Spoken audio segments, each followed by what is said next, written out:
Tiba-tiba Aisyah kaget melihat Kak Zainab berdiri di belakang suaminya. Alfian yang juga baru menyadari ada kakak iparnya di belakangnya, langsung pamit pergi. Aisyah menghampiri kakaknya, kata pegawai administrasi, suamiku yang menempatkan Kak Siti di ruangan VIP.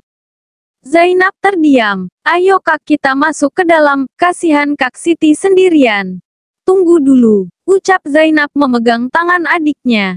Kakak ingin bicara dulu. Zainab menarik adiknya untuk duduk di bangku. Keduanya sudah duduk. Zainab memandang wajah sang adik. Kakak lihat semuanya tadi. Kamu salah. Caramu bersikap pada suamimu salah, Dik. Terlepas dari apapun salahnya, kamu tak boleh bersikap seperti itu pada imammu. Aisyah terdiam. Semua rumah tangga itu berproses, ada berbagai macam kesusahan, kesulitan dan cobaan seperti contohnya pengkhianatan. Ingat Dik, semuanya adalah tarbiyah atau pendidikan mental dan ketahanan iman bagi semua pihak. Baik itu suami atau istri. Jika suamimu berada di jalan yang salah, tugas istri adalah bersabar kemudian berusaha untuk mengingatkan, mengarahkan dan menasihatinya dengan baik dan lemah lembut. Pegang tangannya, ajak dia kembali ke jalan yang benar bersamamu. Setelah itu bertawakal dan berdoalah kepada Allah. Perbanyak doa kepada Allah yang Maha memiliki segalanya. Ingat betapa dahsyatnya doa seorang istri untuk suaminya. Karena itu jangan pernah lewatkan untuk selalu mendoakan kebaikan bagi suamimu. Aisyah semakin menundukkan kepalanya. Ingat Dik, betapa akan kecewanya Abah dan Umi jika orang tua kita tahu bahwa kamu dikhianati seperti ini oleh suamimu. Tapi mereka akan lebih kecewa lagi jika tahu kalau kamu memperlakukan suamimu dengan tidak baik hanya karena kesalahannya padamu. Kakak tahu, kakak mengerti. Siapa yang tak sakit hati jika suaminya berpaling pada wanita lain? Tapi anggaplah itu ujian bagimu. Bersabarlah. Nasihati dia, ajaklah kembali ke jalan yang benar. Dan tetaplah berbuat baik pada suamimu karena terlepas dari apapun, surgamu ada pada keridaannya. Kamu pasti tahu, dahsyatnya pahala bagi istri yang bersabar menghadapi perilaku buruk suaminya, yang kurang dalam memenuhi haknya.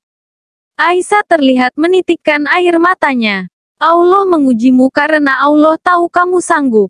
Di antara kita semua kakak beradik, kamu tahu siapa yang paling tangguh. Kamu paling berani di antara kami semua. Kakak, aku tak sekuat yang orang lain lihat. Hatiku tetaplah rapuh juga. Aisyah terisak. Aku tahu jika aku salah Kak. Aku tidak sabar dalam menghadapi ujian ini. Kemarahanku membuatku lupa akan tugasku sebagai seorang istri. Aisyah memeluk kakaknya sambil menangis.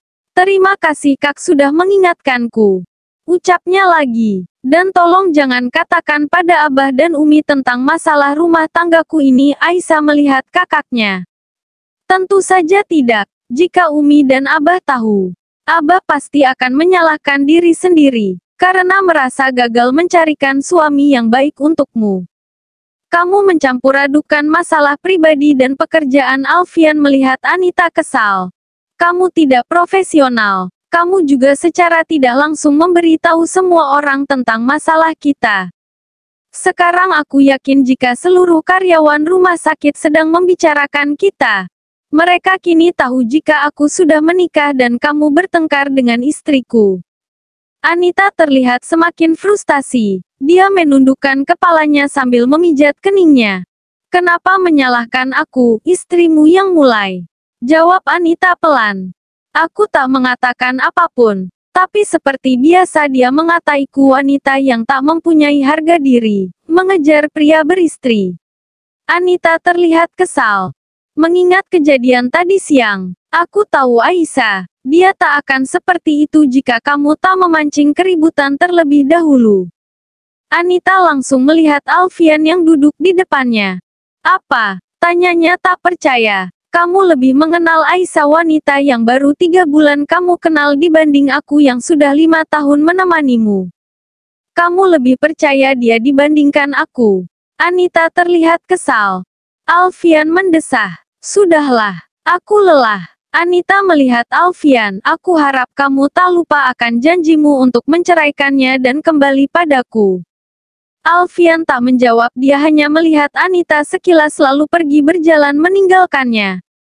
Anita semakin frustasi. Dia kembali duduk sambil kemudian menangis terseduh. Ingin rasanya baginya melupakan Alfian. Melupakan cintanya. Melupakan semua kenangan indah mereka bersama dan memulai kembali hidupnya. Namun apa daya, rasa cintanya terlalu besar. Kenangan itu semakin melekat hingga merelakannya pergi seakan dia juga akan kehilangan separuh jiwanya.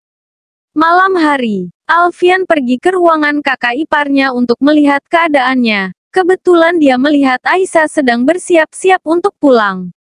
Kamu akan pulang? Aisyah hanya mengangguk saja. Aku menyuruhnya pulang. Dia punya suami yang harus dia urus di rumah. Besok pagi dia bisa ke sini lagi sekalian membawa baju ganti untuk kami.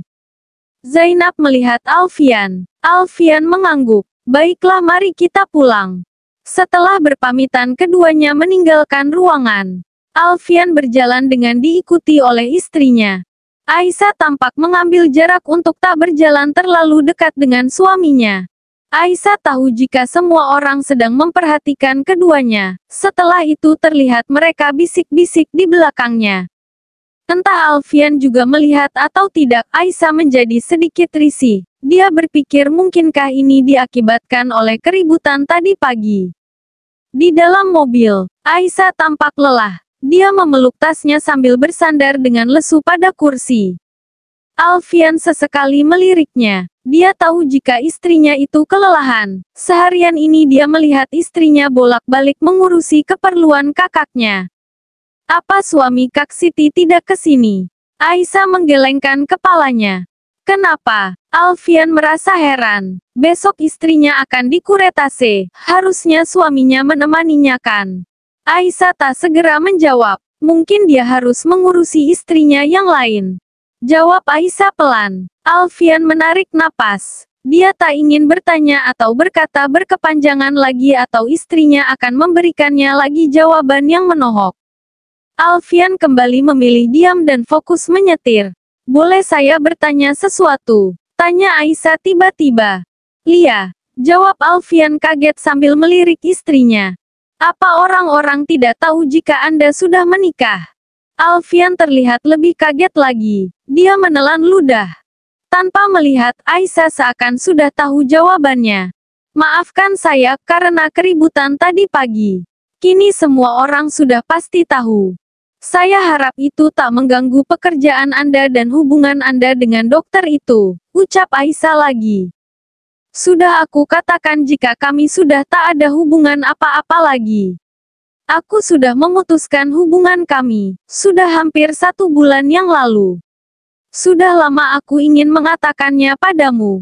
Kenapa putus? Alfian tampak bingung menjawab. Saya harap bukan untuk meminta penghargaan dan kepercayaan dari saya, karena semua itu tak dapat diminta.